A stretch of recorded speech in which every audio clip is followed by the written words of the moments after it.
شهر رمضان الذي أنزل فيه القرآن. بسم الله الرحمن الرحيم. السلام عليكم ورحمة الله وبركاته. الحمد لله الذي أرسل رسوله بالهدى ودين الحق ليظهره على الدين كله ولو كره المشركون. وأشهد أن لا إله إلا الله وحده لا شريك له وأشهد أن محمدا عبده ورسوله صلى الله عليه وعلى آله وأصحابه وسلم تسليما مزيدا وبعد. إخوتي في الله أعزني الله وإياكم. Tadi sudah kita terangkan bahwa bekal yang kita butuhkan untuk pindah ke negeri akhirat dari negeri dunia sebaik-baiknya adalah bekal ketakwaan. Orang yang bertakwa akan mengerahkan segala kemampuannya untuk meraih apa yang diinginkannya berupa surga Allah Azza wa Jalla. Maka dia jual dirinya, dia jual hartanya, dia jual seluruh yang dimilikinya kepada Allah, lalu Allah membelinya dengan surga.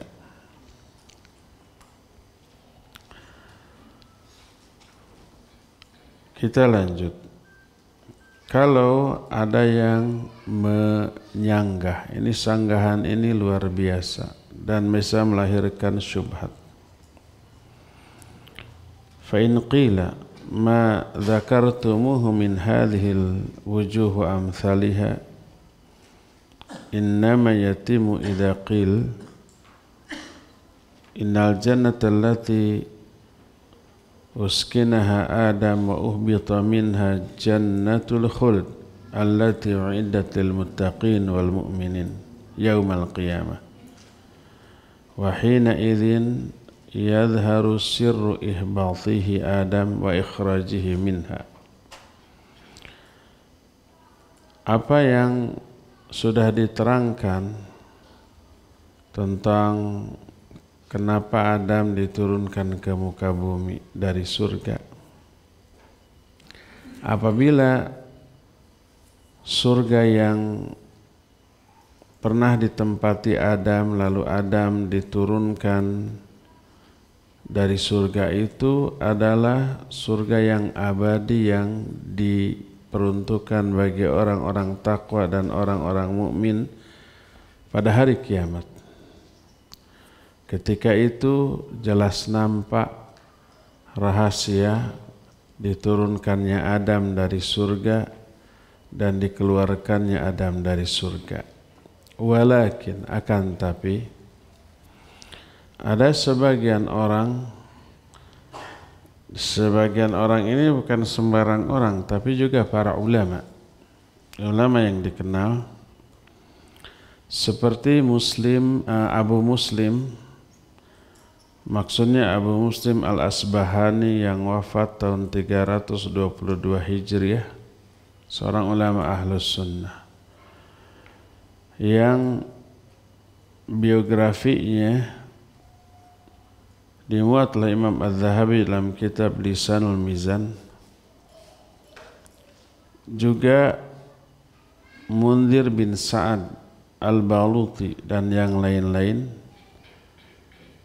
Keduanya mengatakan innaha kanat jannatun fil ard fi mawdi'in alin minha la annaha jannatul ma'wa allati 'indaha Allahu li ibadihil mu'minina yaumal qiyamah. Bahwa surga yang pernah ditempati Adam adalah surga di muka bumi, bukan surga jannatul ma'wa. Surga di muka bumi yang berada di tempat yang paling tinggi di muka bumi. Bukan surga ma'wa yang Allah sediakan bagi hamba-hambanya pada hari kiamat nanti. Diterangkan oleh Munzir bin Sa'ad pendapat yang seperti ini dalam kitab tafsirnya dari Jamaah. Dia berkata, wa amma qawluhu li Adam uskun anta wa zawjukal jannah, qala ta'ifah askanallahu ta'ala Adam alaihi salatu wassalam jannatal khuldi allati yadkhuluha al-mu'minu yawmal qiyamah, wa qala akharun hiya jannatun ghairuha ja'alaha Allahu lah wa askanahu iyaha laysat jannatul khuldi. Adapun firman Allah kepada Adam, tinggallah engkau hai Adam beserta istrimu di surga. Al-Baqarah ayat 35. Sebagian ulama berpendapat Allah menempatkan Adam di surga yang abadi, yang surga ini kelak akan dimasuki oleh orang-orang mukmin pada hari kiamat. Ini menurut pendapat yang pertama. Wa qala al-akharun, tapi yang lainnya berkata ini surga yang lain yang Allah jadikan bagi Adam. Lalu Allah menempatkan Adam di surga yang lain tersebut, dan ini bukanlah surga yang abadi. Lalu ada beberapa argumentasi kenapa surga yang ditempati Adam sebelum diturunkan itu bukan surga yang akan dimasuki pada hari kiamat. Di antara argumentasi tersebut, qalu, mereka berkata, wajadna Allah tabaraka wa ta'ala wasfal jannati allati u'iddatil muttaqin ba'da qiyamil qiyamah bidaril muqamah wa lam yuqim Adam fiha. Pertama, kita dapati keterangan bahwa Allah Azza wa Jalla mensifati surga yang disediakan bagi orang yang bertakwa pada hari kiamat dengan sebutan Darul Muqamah, negeri tempat tinggal yang abadi. Sedangkan Adam tidak abadi di dalamnya, kan dikeluarkan. Kedua, Allah mensifati surga dengan sebutan Jannatul Khuldi. Jannatul Khuldi itu ya surga yang abadi, tapi Adam tidak abadi di dalamnya. Allah pun menyebut surga dengan Darul Jaza, negeri balasan. Tidak dikatakan Darul Ibtila, negeri tempat ujian. Sedangkan Adam diuji di dalam surga yang dia tempati itu, lalu bermaksiat dan terfitnah. Demikian juga argumentasi lain, Allah mensifati surga itu bahwa surga itu tidak ada hazan, tidak ada kesedihan. Kata Allah dalam surah Fatir ayat 34, berkata para ahli surga, alhamdulillahilladzi adhaba annal hazan. Segala puji bagi Allah yang telah menghilangkan kesedihan dari kami. Sedangkan di surga yang ditempati Adam, Adam mengalami kesedihan. Demikian pula Allah menamai surga dengan Darussalam, artinya negeri yang dipenuhi dengan keselamatan. Sedangkan Adam tidak selamat dari penyimpangan yang dialami, yang menyebabkan dia harus diturunkan ke muka bumi. Demikian juga Allah dalam surah Al-Hijr 48 menyatakan wa ma hum minha bimukhrajin. Mereka para ahli surga yang sudah masuk ke surga tidak akan pernah dikeluarkan. Sedangkan Adam dikeluarkan karena kemaksiatan. Demikian juga masih dalam Al-Hijr ayat 48 la yamassuhum fiha nasab. Kata Allah, para ahli surga tidak akan mengalami nasab. Nasab itu kelelahan, keletihan. Di surga enggak letih. Di surga enggak ada kelelahan. Padahal Adam menyesal di dalam surga itu, lalu kabur lari ketika dia melakukan maksiat dalam keadaan telanjang, lalu menyambar daun-daun surga untuk menutupi auratnya. Dan ini adalah kelelahan, keletihan. Padahal Allah telah menafikan adanya keletihan di dalam surga.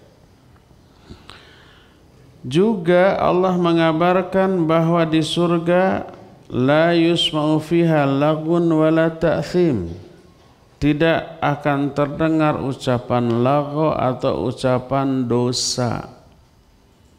Padahal di surga Adam berdosa. Dan Adam mendengar ucapan yang lebih parah daripada lagho, bujukan, tipuan yang menyuruh Adam untuk bermaksiat kepada Allah Azza wa Jalla. Juga dikabarkan bahwa tidak ada dusta, tidak ada ucapan yang sia-sia di surga. Sedangkan Adam mendengar ucapan dusta dari siapa? Dari iblis, bahkan si iblis menguatkan dosanya itu dengan sumpah. Wa qasamahuma. Si iblis bersumpah kepada Adam dan Hawa. Terus Adam kan di surga sudah minum minuman yang oleh Allah disebut dengan syaraban tahura, minuman yang suci. Makna minuman yang suci ay mutahhira, yang mensucikan. Makna mensucikan min jamil afatil madmumah, dari semua penyimpangan-penyimpangan yang tercela. Sedangkan Adam melakukan penyimpangan di sana. Terus argumen lain adalah Allah menamai surga dengan maq'ada sidqin, tempat menetap yang jujur, yang benar. Tapi di surga yang ditempati oleh Adam, iblis ini berdusta kepada Adam. Terus ada yang disebut Illiyun. Illiyun, tempat yang di dalamnya tidak akan ada perubahan ataupun pergantian. Dan surga itu berada di Illiyun yang paling tinggi. Allah menyebut inni ja'ilun fil ardi khalifah. Aku akan menjadikan khalifah di muka bumi. Allah tidak mengatakan inni ja'ilun fi jannatil ma'wa. Aku akan menjadikan Adam di surga ma'wa. Enggak. Lalu para malaikat berkata, ataj'alu fiha ma yufsidu fiha wa yasfikud dima. Apakah engkau ya Allah akan menjadikan di muka bumi orang yang mengadakan kerusakan dan menumpahkan darah? Malaikat adalah makhluk yang paling bertakwa kepada Allah, paling takut untuk mengatakan apa yang tidak diketahuinya. Jadi malaikat mengatakan bahwa khalifah itu akan mengadakan kerusakan, menumpahkan darah, bukan sotoy. Apa sotoy itu? Bukan sok tahu, tapi benar-benar tahu. Tapi malaikat setelah itu mengatakan la ilma lana illa ma 'allamtana. Tidak ada ilmu bagi kami kecuali apa yang telah engkau ajarkan kepada kami. Jadi malaikat mengatakan bahwa khalifah itu akan merusak di bumi, mengadakan pertumpahan darah, itu berdasarkan ilmu yang sudah Allah ajarkan kepada para malaikat. Dan di dalam ucapan malaikat fihi dilalatun ala annallaha qad kana a'lamahum anna nabi Adam sayufsiduna fil ard. Di dalam kalimat tersebut terkandung dalil bahwa Allah terlebih dahulu telah memberitahukan kepada para malaikat bahwa Nabi Adam akan mengadakan kerusakan di muka bumi. Kalau tidak demikian, mustahil malaikat mengatakan apa yang tidak diketahui. Para Allah mensifati malaikat dengan sifat yang diterangkan dalam Al-Anbiya 27, la yasbiqunahu bil qawli wa hum bi amrihi ya'malun. Para malaikat tidak pernah mendahului Allah dalam hal ucapan. Dan para malaikat selalu melakukan apa yang Allah perintahkan. Kata Imam Ibnu Qayyim, wal malaikatu la taqulu wa la ta'malu illa bima tu'maru bihi la ghair. Para malaikat tidak akan berkata, tidak akan beramal kecuali yang diperintahkan oleh Allah. Enggak ada yang lain. Makanya Allah menyatakan wa yaf'aluna ma yu'marun. Para malaikat pasti melakukan apa yang diperintahkan kepada mereka. Lalu Allah pun mengabarkan kepada kita bahwa iblis berkata kepada Adam, hal adulluka ala syajaratil khuldi wa mulkin la yabla. Kata iblis kepada Adam, mau enggak aku tunjukkan kepada kamu pohon keabadian dan kerajaan yang tidak akan musnah, tidak akan ada akhirnya. Ini perkataan siapa? Iblis kepada Adam dalam rangka membujuk. Jadi nih ada pohon keabadian, siapa yang makan buah dari pohon ini dia abadi dan memiliki kerajaan yang tidak pernah ada akhirnya. Nah, kalau Allah menempatkan Adam di surga yang abadi, surga yang abadi ini, di surga yang nanti akan ditempati oleh orang-orang bertakwa di akhirat, dan juga kerajaan yang tidak ada akhirnya, maka pasti Adam akan membantah dan mendustakan ucapan si iblis dengan mengatakan wa kaifa tadulluni ala syai'in ana fihi wa qad utituhu wa akhtartuhu. Bagaimana kamu akan menunjukkan kepada sesuatu yang aku sekarang sudah ada di dalamnya dan sudah diberikan kepadaku? Kalau yang dimaksud surga oleh pendapat yang sudah kita terangkan itu surga abadi, karena aku sudah ada di surga yang abadi. Untuk apa setan membujuk lagi bahwa kamu akan abadi? Kan begitu ya? Maka yang akan dilakukan oleh Adam akan meraup tanah, lalu diawurkan dan naon? Diawurkan ke wajah si iblis dan akan mencela iblis. Jadi kalau surga yang dimaksudlah surga abadi, nggak mungkin setan membujuk dengan bujukan kamu akan abadi di sini, akan memperoleh kerajaan yang tidak ada akhirnya, kan gitu ya.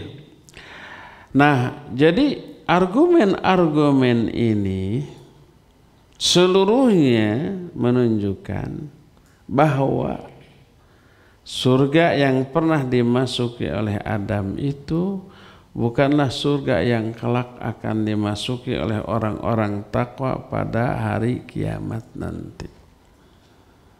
Berdasarkan beberapa argumen tadi. Tapi surga lain berupa sebuah tempat di muka bumi tapi berada di tempat yang tertinggi di muka bumi tersebut. Makanya disebutkan turun kalian berdua dari tempat indah tersebut. Maksudnya surga dunia yang indah. Tahu nggak tempat tertinggi di muka bumi menurut para ulama? Bukan Mount Express, Everest. Mount Express apa namanya? Bukan Everest, apa yang gunung tertinggi di muka bumi? Gunung Himalaya. Bukan itu. Tapi tahu nggak? Yang ketika banjir besar di zaman Nabi Nuh, itu tempat yang tidak tenggelam atau terendam oleh air. Ada yang pernah dengar? Saya pernah ke sana. Yaitu sebuah gunung namanya Gunung Tin di Palestina. Makanya sebagian ulama ketika menjelaskan ayat wattini wa zaitun wa turisin wa hadzal baladil amin, demi buah tin dan demi wattin itu sebagian menafsirkan demi buah tin, sebagian menafsirkan demi gunung tin. Wa turisinin dan demi gunung Tursina. Ini dua buah gunung. Gunung Tin itu berada di Palestina dan di sana hawanya super dingin, lebih dingin daripada di puncak walaupun musim panas. Masuk diumpamanya kita ke Aqsa-nya, ke daerah sekitar Aqsa itu udaranya panas. Masuk ke sana ke Gunung Tin, dan di Gunung Tin kita bisa melihat kota se-Palestina termasuk Masjid Al-Aqsa-nya dengan kubah emas. Dingin di sana. Konon ini kata si guide yang memandu kita, ini tempat tertinggi di muka bumi menurut para ulama. Wallahu a'lam bishawab. Kemungkinan di sana memang indah pemandangannya, ada pepohonan yang rindang dan juga udaranya yang sangat sejuk. Jadi sebagian ulama menyatakan itulah jannah yang pernah ditempati Adam,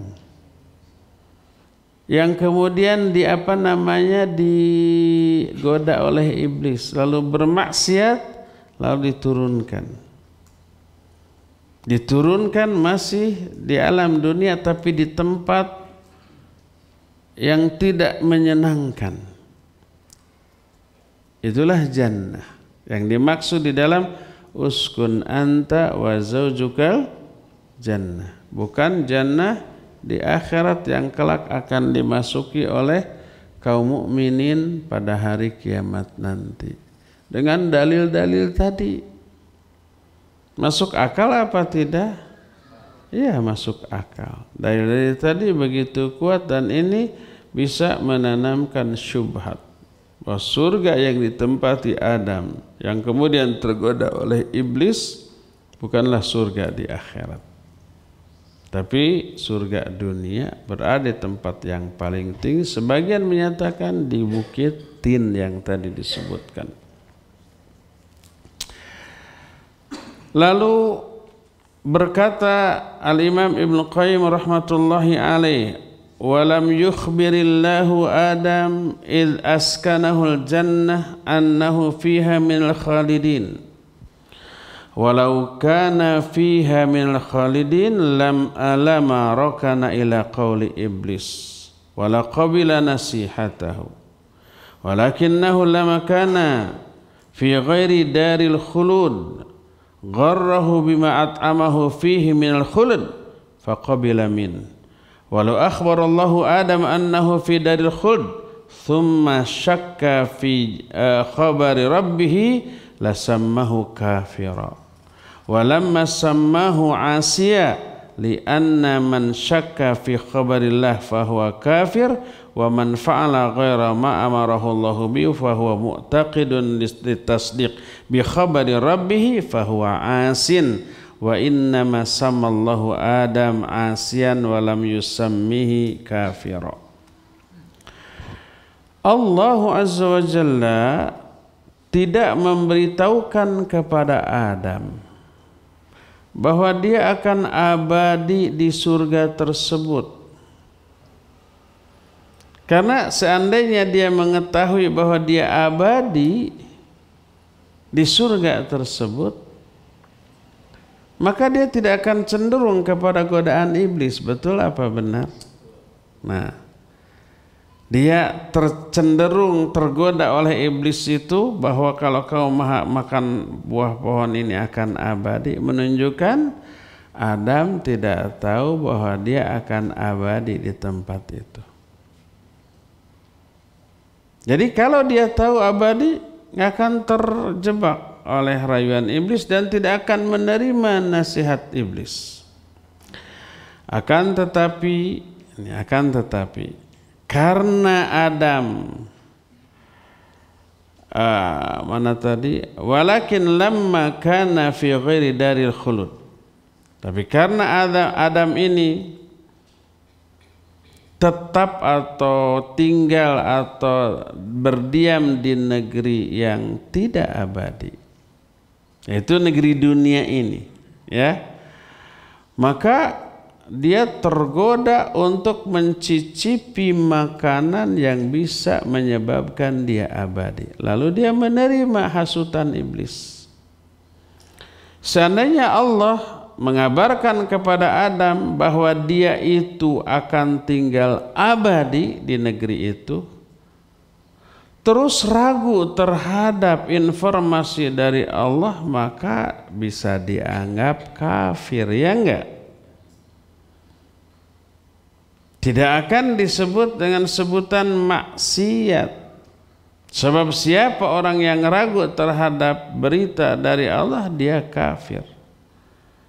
Tapi siapa orang yang melakukan apa yang tidak diperintahkan oleh Allah dan dia tetap meyakini benarnya informasi dari Allah, maka dia maksiat.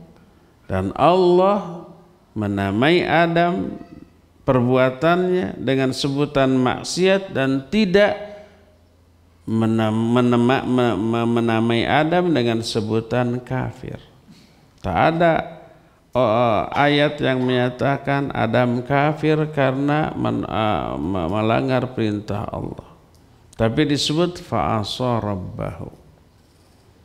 Adam telah maksiat kepada Rabbnya. Tidak dikatakan faqafara rabbahu, kufur kepada Rabb, enggak, tapi maksiat kepada Allah Subhanahu wa taala. Qalu, berkata mereka yang dimaksud para ulama yang berpendapat bahwa surga yang ditempati Adam itu bukan surga akhirat, tapi surga dunia. Qalu, mereka berkata, fa in kana Adam uskina jannatal khuldi wa hiya darul qudus allati la yadkhuluha illa tahirun muqaddas, fa kaifa tawassala ilaihi iblis ar-riz an-najis al-mal'un al-madmun al-madhur hatta fatana fiha Adam. Wa iblis fasiqun qad fasaqa an amri rabbih walaysat jannatul khuldi daral fasiqin wala yadkhuluha fasiqunul battah innama hiya darul muttaqin wa iblis ghairu taqiyyin. Kalau Adam ditempatkan di surga yang abadi, surga di akhirat, padahal surga itu negeri yang suci yang tidak bisa dimasuki kecuali oleh makhluk yang suci dan disucikan.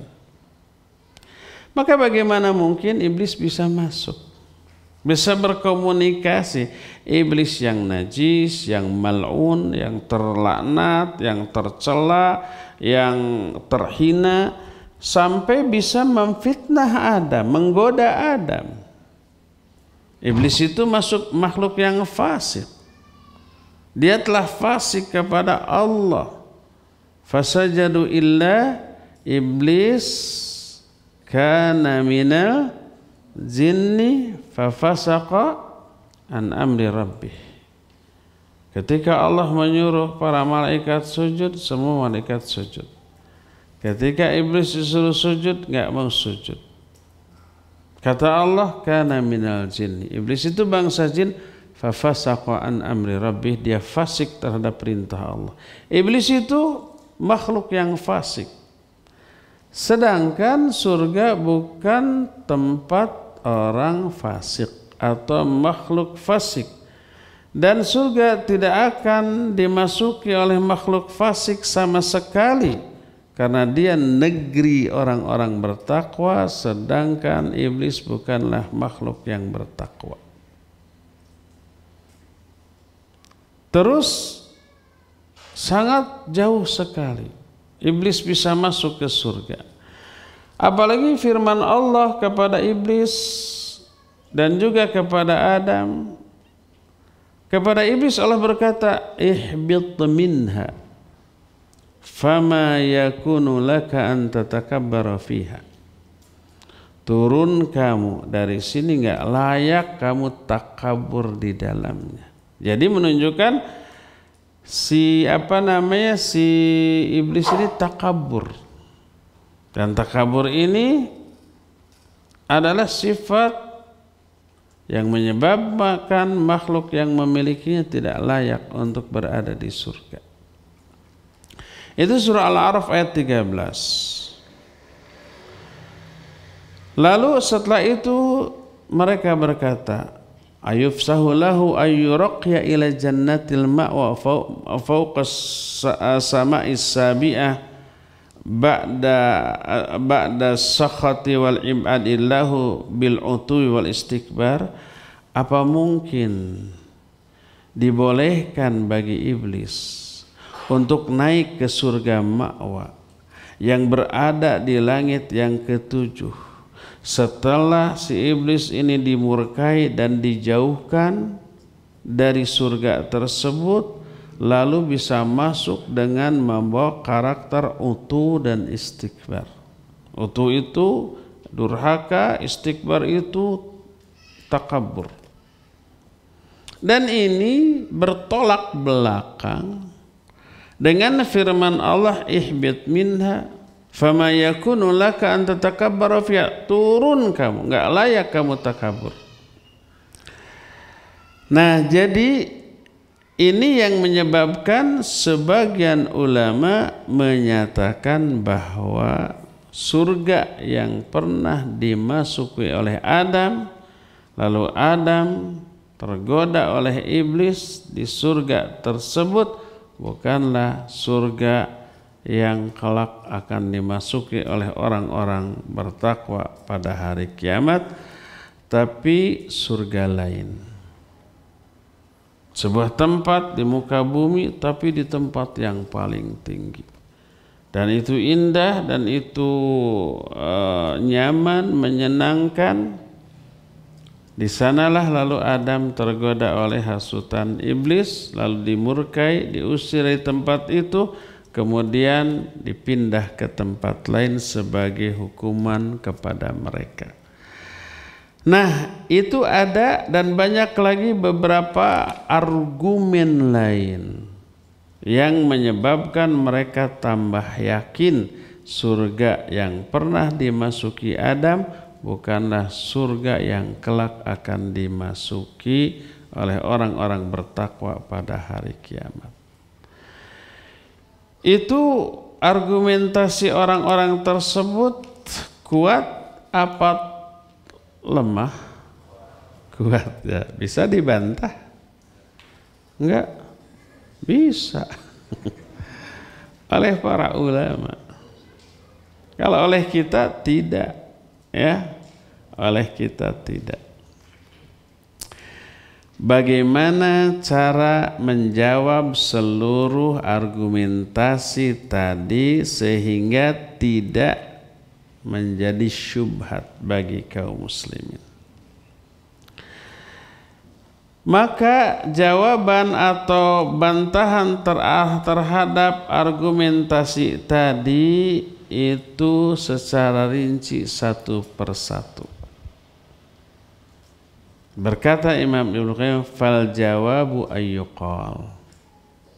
Jawabannya adalah kita katakan sebagai berikut. Besok pagi dijawabnya, nggak akan sekarang. Besok pagi. Sekarang cukup sampai di sini saja dulu, biar tidak ganggaraten, biar tidak ngambai. Kalau baru 1-2 poin sudah selesai sampai tuntas, gitu sudah ditutup karena waktu terbatas tidak tuntas, itu suka gimana gitu, suka greget ya. Nah, sekarang kita masuki dulu sesi tanya jawab dan ada beberapa pertanyaan yang tadi pagi dituliskan di kertas 2 lembar sudah saya baca, tapi mana tadi dari Ahwat ada cadangan tadi? Nggak ada. Tapi yang saya baca gini, salah satunya kalau itu di surga kenapa iblis bisa masuk gitu ya? Itu yang akan dijawab pada penjelasan besok. Pertanyaan yang kedua tentang i'tikaf. Apa hukum melakukan hubungan suami istri di 10 hari terakhir? Apa dosa apa tidak? Pertama ada ayat wala tubashiruhunna. Jangan kamu gauli istrimu. Dan Nabi SAW menjauhi istri-istrinya di 10 hari terakhir. Apakah ini berarti haram? Dijawab, hukum asal tidak haram. Tetap bernilai ibadah, ya.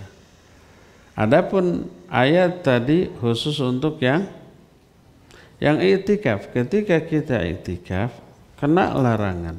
Wala tubashiruhunna wa antum aqifuna fil masajid. Jangan kamu sentuh istri kalian padahal kalian sedang i'tikaf di masjid.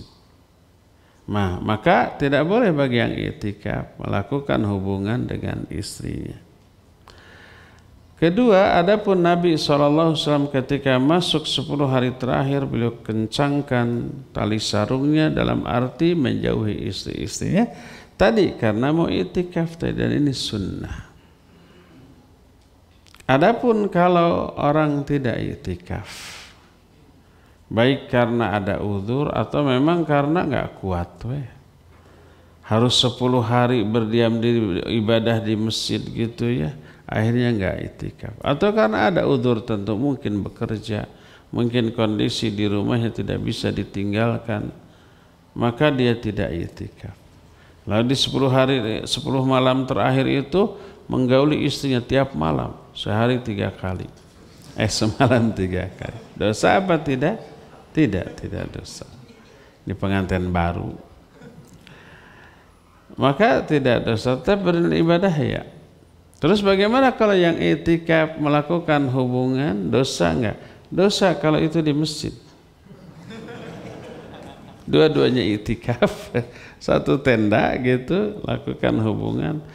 Batal i'tikafnya juga berdosa karena melakukan di masjid. Adapun kalau umpama istrinya enggak ikut, atau ikut tapi kita pulang dulu yuk, keluar lalu melakukan hubungan, tidak dosa tapi batal i'tikafnya ya, dia tidak memperoleh pahala i'tikaf karena i'tikafnya batal. Wallahu a'lam. Itu 2 pertanyaan yang tertunda. Ada lagi 1 pertanyaan yang belum terjawab. Aki Yadi mana? Apa lupa lagi? Oh, perbedaan qadha dan qadar. Apa beda qadha dan qadar? Ulama ikhtilaf.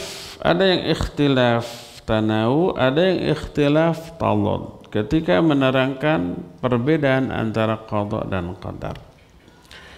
Syekh bin Baz rahimahullahu taala ketika menerangkan ditanya apa beda qada dan qadar, beliau menyatakan sama. Al qada wal qadar syai'un wahid.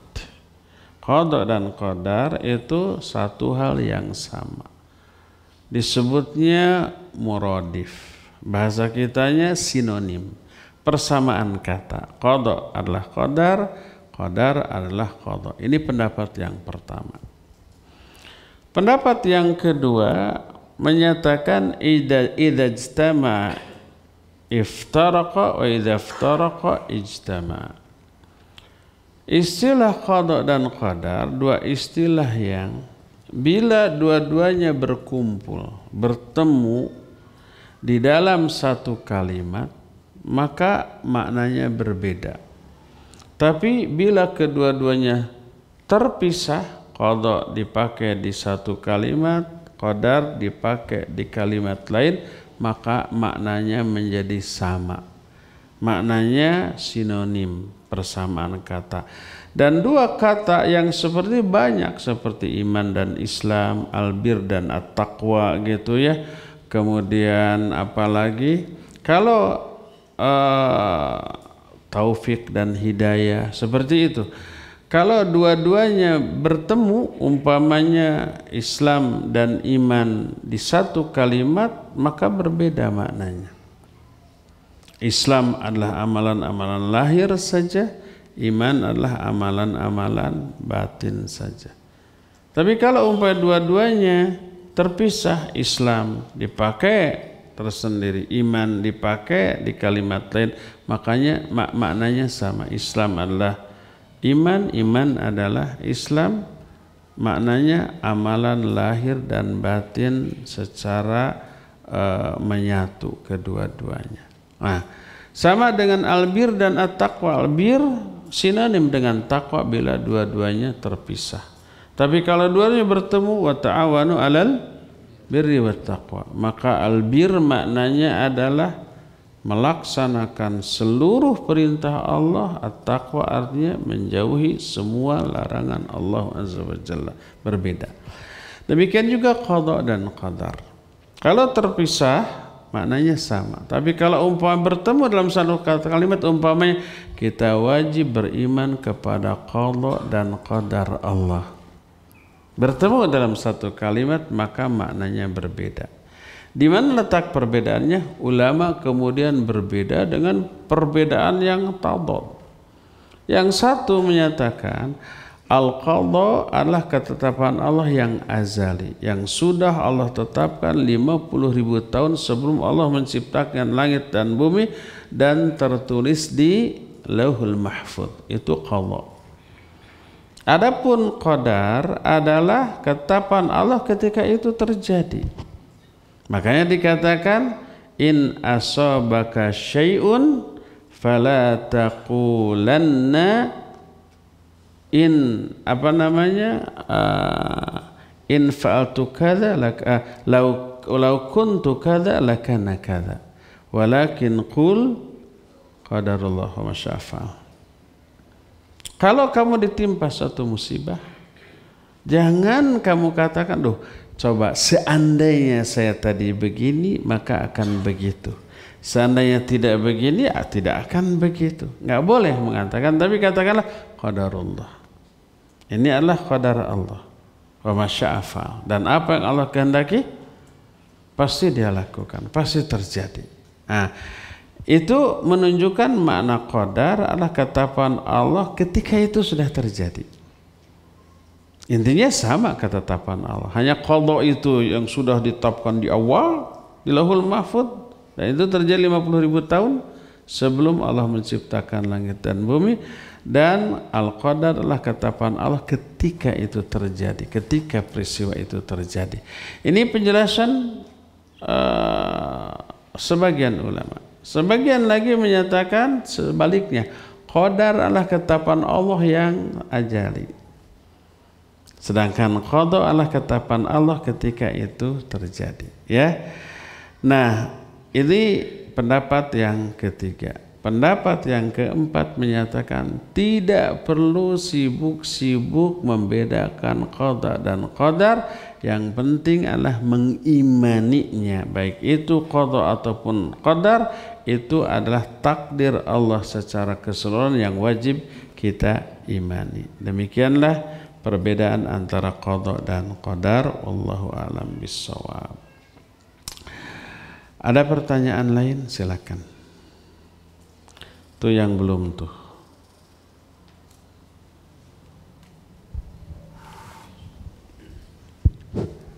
Bismillahirrahmanirrahim. Ada yang ketanyakan yaitu Ustaz tentang lafaz-lafaz khalifah ya dalam ayat ya khalifah dalam ayat bahwa kebanyakan mungkin ayat tersebut bahwa Adam diturunkan ke muka bumi itu untuk dijadikan khalifah begitu. Namun ada juga sebagian kelompok atau mungkin tokoh-tokoh Islam bahwa manusia dilahirkan ke dunia ini untuk jadi khalifah begitu ya. Padahal kita tahu kan tugas atau fungsi kita diciptakan oleh Allah adalah untuk beribadah. Mungkin minta penjelasannya. Syukran, barakallahu fiik. Minta penjelasan tentang? Ya tentang makna khalifah. Mungkin khalifah yang dimaksud atau yang sebenarnya bagaimana gitu ya tentang makna khalifah tersebut. Baik, barakallahu fiik. Dulu ada tulisan dengan judul tafsir ayat tentang khilafah. Tulisan itu dimuat di majalah As-Sunnah. Saya masih ingat isi tulisan itu. Tahu nggak kenapa masih ingat? Saya yang nulisnya. Tafsir ayat khilafah, dipaksa ya teteh ke Ustaz Ahmad. Pokoknya bikin tulisan tentang ini. Tapi ikhlas nggak terpaksa.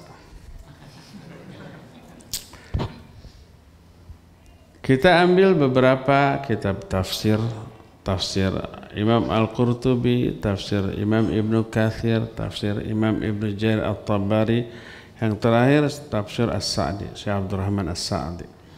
Tentang ayat tentang khalifah ya, terutama surah Al-Baqarah, inni ja'ilun fil ardi khalifah.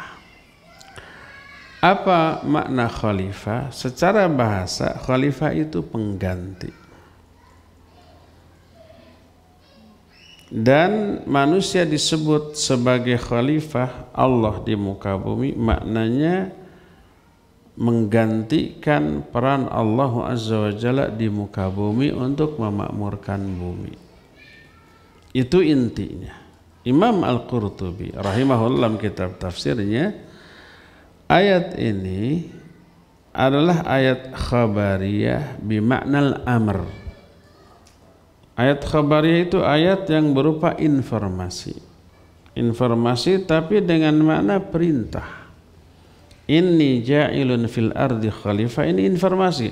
Aku akan menjadikan khalifah di muka bumi. Yang kemudian khalifah ini Adam dan anak turunannya. Dan walaupun bersifat khabariyah atau informasi, di dalamnya terkandung amr.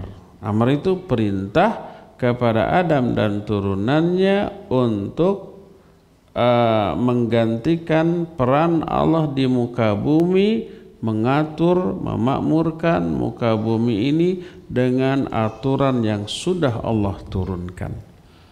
Makanya Imam Al-Qurtubi menyatakan hadhil ayah dalilatun ala wujubi al-khilafah, bahwa ayat ini menjadi dalil tentang wajibnya menegakkan khilafah di muka bumi. Ini kata Imam Al-Qurtubi dalam kitab tafsirnya ya. Jadi mengganti peran Allah di muka bumi dengan aturan yang Allah turunkan, tidak sewenang-wenang. Nih kamu turun ke muka bumi. Ini aturan yang harus kamu kerjakan dalam mengelola bumi. Nih, begitu. Dan kata Imam Al-Qurtubi, tidak mungkin bumi bisa terkelola secara baik tanpa adanya power, tanpa adanya mamlakah, kekuasaan, tanpa adanya kekuatan untuk mengatur orang-orang yang hidup di dalamnya. Nah, inilah yang merupakan tugas pokok manusia di muka bumi, dan itu yang kemudian dinilai sebagai ibadah pokok bagi manusia. Wa ma khalaqtul jinna wal insa illa liya'budun. Nah, liya'budun ini adalah melaksanakan fungsi sebagai khalifah. Nah, lalu di antara fungsi yang sangat pokok yang harus dilakukan oleh seorang khalifah di muka bumi adalah mentauhidkan Allah dalam seluruh aspek kehidupan. Maka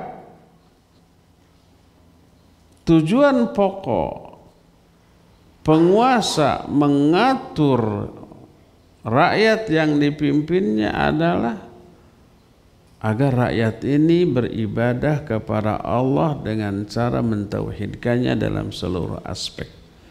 Aspek zahirnya, aspek batinnya. Lalu dari tauhid ini lahir buah-buah yang manis dalam bentuk apa? Ibadah yang bagus dan akhlak yang mulia. Makanya kita selalu menemukan keterkaitan antara tauhid, antara iman dengan ibadah, antara iman dengan akhlak. Iman yang baik, tauhid yang benar, melahirkan ibadah yang bagus, melahirkan akhlak yang mulia.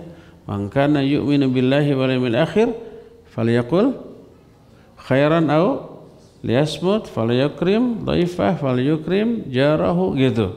Orang yang iman kepada Allah dan hari akhir, ini tauhid, ini iman, ini tauhid.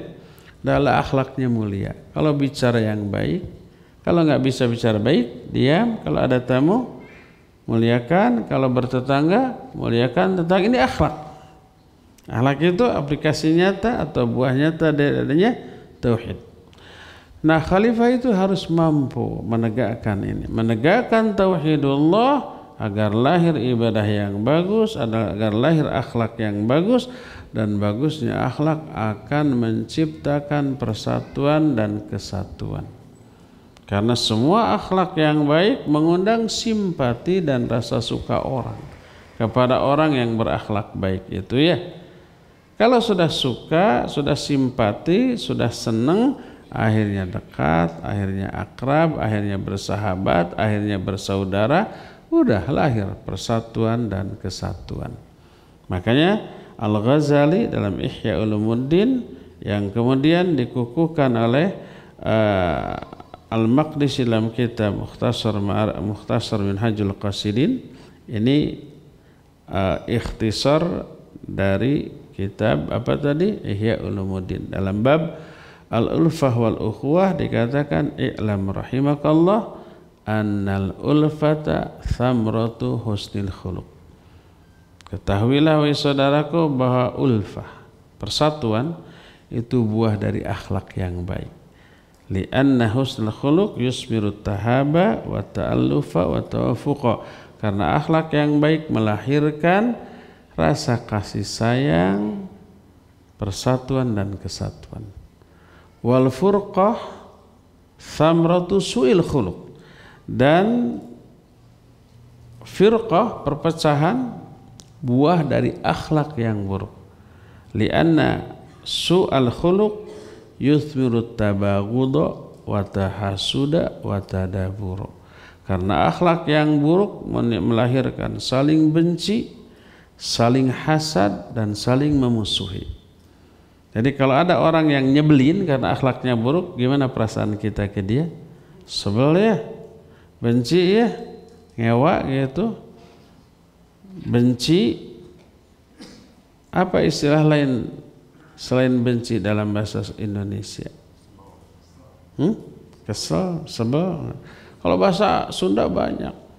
ngewa, cua, izin, geuleuh, wah segala macam itu sama, ya, tidak suka pokoknya. Itu lahir karena akhlak yang buruk. Begitu ada rasa benci, rasa dengki, permusuhan karena keburukan akhlak, yang ada adalah perpecahan. Akhlak yang buruk lahir karena akidah dan tauhid yang buruk. Dan ini menunjukkan sumber utama perpecahan itu adalah rusaknya tauhid. Tauhid rusak melahirkan keburukan akhlak melahirkan kebencian, kedengkian, permusuhan, dan itu bibit dari perpecahan. Untuk menjalin persatuan dan kesatuan, perbaiki tauhid. Tauhidnya bagus, ibadahnya bagus, akhlaknya bagus, timbul rasa kasih sayang, rasa suka, akhirnya akrab, dekat, bersaudara, akhirnya terjadilah persatuan dan kesatuan. Itulah tanggung jawab khalifah. Wallahu a'lam bissawab. Ahwat di atas ada pertanyaan?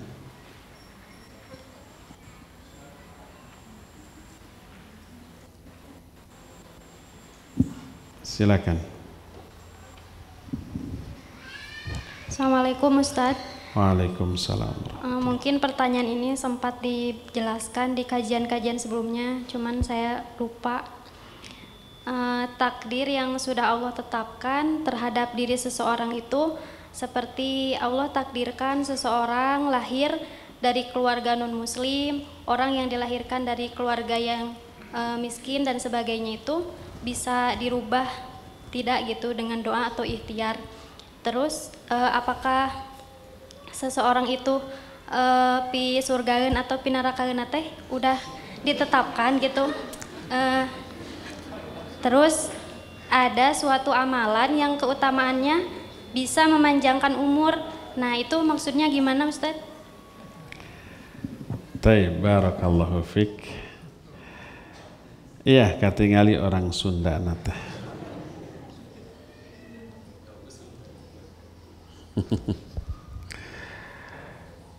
Iya, pertama, betulkah takdir bisa dirubah oleh ikhtiar dan oleh doa? Ada memang hadis tentang hal itu. Hadisnya riwayat Imam Ahmad, Imam Ibnu Majah dengan sanad yang hasan, berkata Nabi alaihi salatu wassalam, innal abda la yuhramu rizqu bidzambi yusibuh wa innal qada la yarudduhu illa du'a wa inna du'a ma'al qada ya'talijani ila yaumil qiyamah wa innal birra yazidu fil umur. Hadis ini menjawab pertanyaan tadi. Sesungguhnya seorang hamba terhalang dari rizki karena dosa yang dia lakukan. Dosa itu menghalangi rizki. Dan qadha tidak ada yang bisa menolaknya kecuali doa. Dan sesungguhnya doa dengan qadha itu saling menyalip atau saling mendahului sampai hari kiamat. Dan sesungguhnya kebaikan bisa menambah umur.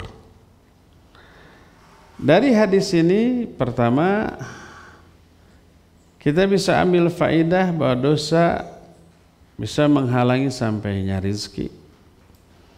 Yang kedua, doa bisa merubah apa tadi? Takdir. Dan yang ketiga, kebaikan bisa menambah umur. Apakah tidak bertolak belakang dengan bahwa takdir itu sudah tertulis di Lauhul Mahfuz dan tidak bisa dirubah? Hadis yang menyatakan takdir itu tidak bisa dirubah, hadis tentang qalam. Inna awwala ma khalaqallahul qalam. Makhluk yang pertama kali Allah ciptakan adalah qalam. Kemudian Allah berkata, tulis olehmu. Apa yang harus saya tulis? Tulis apa yang akan terjadi sampai hari kiamat. Lalu di akhir hadis ini Nabi SAW menyatakan bahwa telah diangkat qalam dan telah kering suhuf, wa juffatis suhuf. Maksud suhuf itu lembaran penulisan takdir sudah kering, tidak bisa dihapus, tidak bisa dirubah.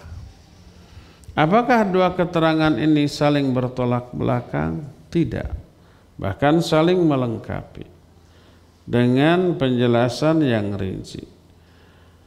Allah menyatakan, ma asaba min musibatin fil ardi wala fi anfusikum illa fi kitabin min qabli an nabraha.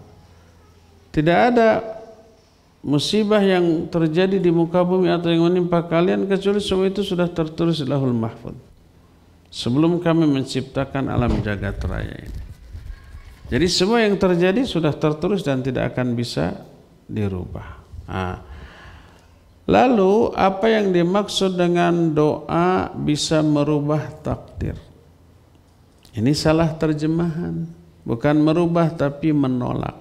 La yarudduhu al-qadha la yarudduhu illa doa. Al-qadha tidak bisa ditolak kecuali dengan doa. Contoh umpamanya, orang akan ditakdirkan dapat musibah, tapi orang itu lalu berdoa kepada Allah, ya Allah jauhkan saya dari musibah, dan dikabul doanya, maka musibah yang tadi ditetapkan itu tidak jadi. Apakah doa itu merubah takdir? Para ulama menjawab tidak, tapi itulah takdir. Karena doa termasuk bagian yang sudah ditakdirkan oleh Allah Azza wa Jalla. Contoh begini, seorang tadinya bodoh dan miskin, lalu dia bekerja keras, dia belajar sampai pintar, dia bekerja sampai kaya.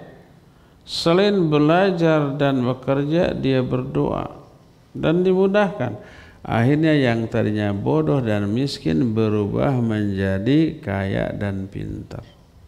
Pertanyaan, apakah orang itu merubah takdir? Tidak, tapi itulah takdir dia.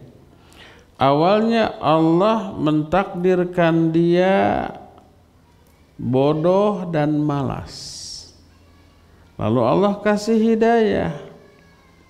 Allah takdirkan dia rajin belajar, Allah takdirkan dia rajin berdoa, Allah takdirkan dia ulet bekerja.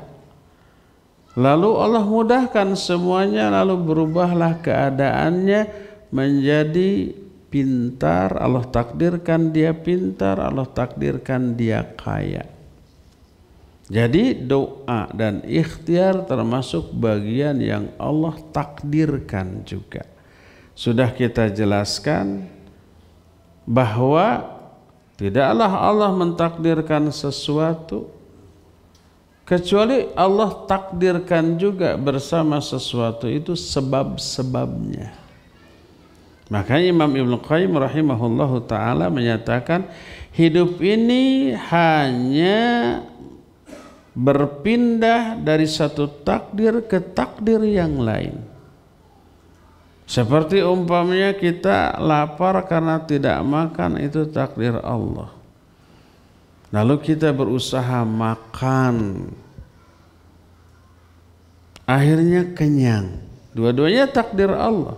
Awalnya kita ditakdirkan lapar karena tidak makan karena suatu sebab, mungkin sibuk bekerja, atau karena belum ada makanannya yang tidak mampu untuk kita raih, lalu ditakdirkan kita berusaha, ditakdirkan bisa memperoleh makanan, terus ditakdirkan makan, lalu ditakdirkan kenyang, dan seterusnya. Semua itu takdir Allah Azza wa Jalla. Jadi kalau seseorang tadinya berada dalam satu keadaan, lalu dia berusaha dan berdoa agar lepas dari keadaan tersebut, lalu berubah keadaannya, orang itu tidak disebut merubah takdir, tapi begitulah takdir dia. Awalnya dia berada dalam satu keadaan, lalu Allah takdirkan dia berusaha, Allah takdirkan dia berdoa, Allah takdirkan keadaannya berubah. Semuanya itu merupakan takdir Allah, termasuk ikhtiar dan doa bagian dari yang Allah takdirkan dalam kehidupan kita. Itu yang pertama. Kedua, apakah setiap orang sudah Allah takdirkan ke surga dan ke nerakanya? Iya. Sebagaimana sabda Rasul sallallahu alaihi wasallam, "Innallaha khalaqal jannah wa khalaqa laha ahlaha wa qala la ubali. Wa khalaqan nar wa khalaqa laha ahlaha wa qala la ubali." Sesungguhnya Allah telah menciptakan surga dan telah menciptakan calon-calon penghuni surga. Siapa yang akan menjadi penghuni surga sudah Allah tetapkan. Lalu Allah katakan, aku tidak peduli. Dan Allah menciptakan neraka dan sudah menciptakan calon-calon penghuni neraka. Lalu Allah katakan, aku tidak peduli. Jadi kita ini memang sudah ditakdirkan apakah ke surga ataukah ke neraka. Sudah Allah yang menetapkan, ya. Tapi sekali lagi, siapa yang Allah takdirkan ke surga itu rahmat dan kasih sayang Allah. Dan siapa yang Allah masukkan ke dalam neraka itu karena apa? Keadilan Allah. Allah pasti punya alasan yang bisa dipertanggungjawabkan kenapa orang ini dikenerakakan. Lalu timbul pertanyaan, ketika seorang sahabat mendengar ini, lalu dia bertanya, ya Rasulullah,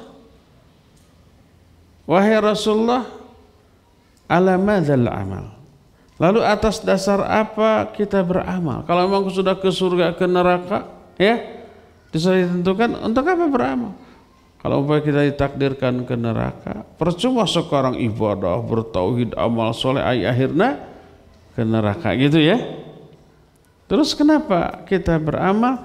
Kata Rasul sallallahu alaihi wasallam, ala mawaqi'il qadar. Kita beramal di atas orbit dari takdir yang Allah tetapkan. Jadi begini, kalau seorang Allah takdirkan ke surga, pasti Allah takdirkan ketika di dunia dia menjadi orang yang soleh, ahli ibadah, ahli tauhid, ahli kebaikan, menjauhi dosa dan maksiat, mati dalam keadaan demikian akhirnya ke surga. Tapi kalau seorang Allah takdirkan ke neraka, pasti di dunia juga Allah takdirkan dia menjadi orang durhaka. Tidak mungkin di dunianya soleh, mati dalam keadaan husnul khatimah, karena takdirnya ke neraka, akhirnya ke neraka. Nggak mungkin, itu nggak adil. Sekali lagi, Allah mentakdirkan sesuatu dan Allah takdirkan sebab-sebab yang menyebabkan sesuatu itu teralami, ya. Nah, makanya kata Syekh Al-Utsaimin rahimahullahu ta'ala, beliau katakan, lebih baik kita sekarang berusaha, beribadah, bertauhid, beramal soleh, melakukan kebaikan, menjauhi dosa dan maksiat, berupaya mati dalam keadaan demikian, lalu setelah masuk surga, kita katakan, inilah takdir Allah untuk saya. Daripada kita durhaka, dosa, mati dalam keadaan demikian ke neraka, lalu kita katakan memang sama ditakdirkan ke neraka. Salah satu penyebab orang ke neraka adalah diberikan syubhat, termasuk syubhat dalam memahami takdir. Seperti tadi, kalau memang sudah ditakdirkan ke surga ke neraka, untuk apa kita beramal? Gitu kan? Makanya Nabi sallallahu alaihi wasallam menyatakan, "I'malu fakullun muyassarun ila khuliqalahu." Beramalah kalian. Jadi ketika Nabi menyatakan sudah ditetapkan ke surga neraka, sahabat bertanya, "Allah natakila ya Rasulullah." Tidakkah kita itikal? Itikal itu sudah bersandar saja kepada takdir Allah ya Rasulullah. Dijawablah, "I'malu." Beramalah kalian. Fakullun muyassarun ila ma khuliqa lahu. Masing-masing kalian akan dimudahkan kepada takdirnya masing-masing. Jadi tetap kita wajib beramal, berusaha, berjuang untuk menjadi orang baik. Nanti Allah akan mudahkan. Siapa orang ya yang dimudahkan mondok pesantren, dimudahkan hadir ke pengajian, dimudahkan ikut daurah, dimudahkan ikut iktikaf. Berarti orang itu memang ditakdirkan untuk itu. Adapun orang yang tidak ditakdirkan, ada keinginan pesantren tapi nggak bisa, ada keinginan iktikaf tapi nggak bisa, ada keinginan untuk hadir ke pengajian tapi nggak bisa. Kenapa? Allah beri kesibukan dunia. Allah berikan pekerjaan yang menyebabkan dia sibuk dengan pekerjaannya, nggak sempat ngaji, nggak sempat iktikaf, nggak sempat belajar, nggak sempat baca Al-Quran. Itu karena apa? Karena memang Allah persulit dia untuk meraih kebaikan. Maka Nabi SAW menyatakan, "I'malu fakullun muyassarun ila ma khuliqa lahu." Berusahalah, beramallah. Masing-masing kalian nanti akan dipermudah kepada takdirnya masing-masing. Kalau kita dipersulit untuk kebaikan, hati-hati itu. Mungkin kurang beramal tuh, ya. Yang paling ngenes kalau orang diajak ngaji, ditanya, "Antum kok nggak pernah kelihatan hadir di pengajian?" "Saya sibuk dengan pekerjaan." Ngenes itu, seolah-olah yang hadir di pengajian itu pengangguran unggul. Kita ini pengangguran, makanya banyak waktu luang untuk ngaji, kan gitu kesannya ya. Dia mah nggak sempat ngaji, itu sibuk. Betapa banyaknya orang yang sibuk tapi dia sempatkan. Sering saya bilang, ngaji itu harus disempatkan, bukan kalau sempat baru ngaji. Ngaji itu harus diluangkan waktunya, bukan kalau ada waktu luang baru ngaji. Bedakan dua hal itu kan? Iya. Jadi seserius apa kita kepada pengajian, kepada kebaikan, itu bisa dilihat dari usaha dia. Maka pernah saya katakan dan sekarang saya akan katakan lagi. Kalau seseorang serius dan sungguh-sungguh, dia akan mencari 1000 jalan. Tapi kalau seseorang tidak serius dan tidak sungguh-sungguh, dia akan mencari 1000 alasan. Betul apa benar? Kalau orang itu serius mau ngaji, dia akan mencari 1000 jalan untuk bisa ngaji. Kalau nggak serius mah nggak ngaji, lalu banyak beribu alasan untuk dikemukakan, ya enggak? Alasan sibuk, alasan haroream, alasan ini, alasan, intinya mah dipersulit oleh Allah untuk memperoleh kebaikan. Bersyukurlah kalau umpamanya kita dimudahkan oleh Allah untuk hadir di kajian, hadir di daurah, hadir di i'tikaf, bisa belajar ajaran Islam dengan semaksimal yang kita bisa, berarti Allah mudahkan kita untuk itu, berarti itulah takdir kita, dan semoga itu menjadi sebab ditakdirkannya kita untuk masuk surga Allah di akhirat nanti, ya. Wallahu a'lam bishawab. Cukup sampai di sini, waktunya sudah habis. Kalau ada kepenasaran atau pertanyaan lagi besok, nggak boleh sekarang. Subhanakallahum bihamdik, asyhadu an la ilaha illa anta, astaghfiruka wa atubu ilaik. Walhamdulillahirabbil alamin. Wassalamualaikum warahmatullahi wabarakatuh. شهر رمضان الذي